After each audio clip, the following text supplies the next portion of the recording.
प्यारे बच्चों, आज हम पढ़ने वाले आवोगाद्रो का नियम। आवोगाद्रो का नियम क्या है और आवोगाद्रो का नियम क्या कहता है।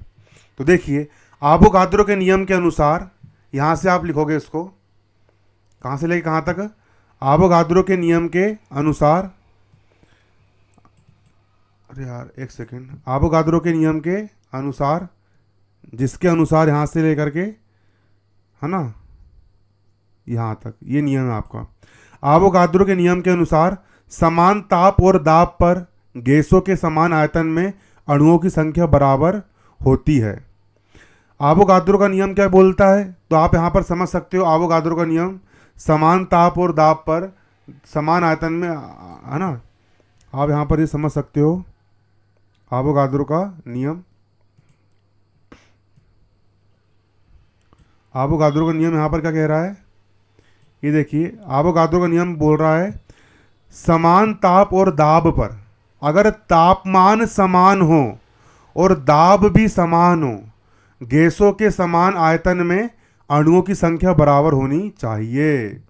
नियम समझोगे आप, ये नियम आप बारीकी समझोगे। चलिए फिर से आप लोग को मैं समझाता हूँ। समान ताप और दाब पर, देखिए आवोगाद्रो का नियम यहाँ पर यह कहता है कि हमने दो गैस लिए, जैसे कि मैंने एक लिया ये वाला पात्र और दूसरा पात्र का आयतन भी इतना ही है। दोनों पात्र का आयतन सेम है। जितना बड़ा ये वाला पात्र है उतनी बड़ा ये वाला पात्र है। जितना आयतन इस पात्र का है उतना ही आयतन इस पात्र का है। इस पात्र में भरी है हाइड्रोजन गैस और इसमें भरी है हीलियम गैस। अगर इन दोनों पात्रों का अगर आयतन, इन दोनों पात्रों का आयतन, जितना आयतन इसका उतना ही आयतन इसका भी हो, अगर दोनों पात्रों का आयतन बराबर हो, दाब भी बराबर हो, जितना दाब इसमें लग रहा है, इसमें अगर 10 दाब लग रहा है और अगर इसमें भी 10 दाब लग रहा है ना, है ना, और तापमान भी समान हो। तीसरा है यहाँ पर तापमान, है ना। अगर ये वाली गैस का आयतन ये वाली गैस के आयतन के बराबर हो और इस पात्र में लगने वाला दबाव और इस पात्र में लगने वाला दाब भी बराबर हो और तापमान भी बराबर हो, तो अणुओं की संख्या भी बराबर होगी।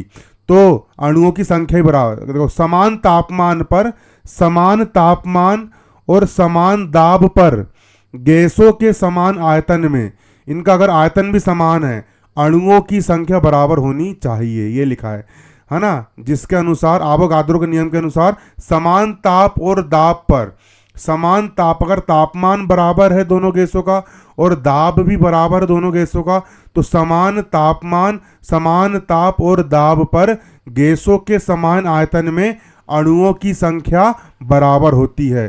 तो अणुओं की संख्या भी कैसी होगी, अणुओं की संख्या भी बराबर होगी। समान ताप और समान दाब पर समान आयतन में अणुओं की संख्या भी बराबर होनी चाहिए। समान ताप और दाब पर गैसों के समान आयतन में अणुओं की संख्या बराबर होती है।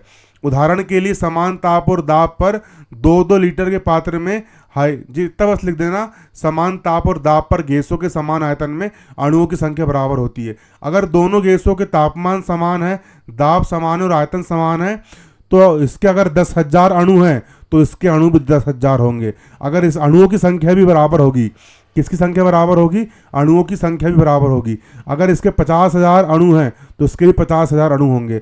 मतलब समान ताप और दाब पर गैसों के समान आयतन में अणुओं की संख्या भी समान होती है। आज के लिए इतने, धन्यवाद। जय हिंद, जय भारत।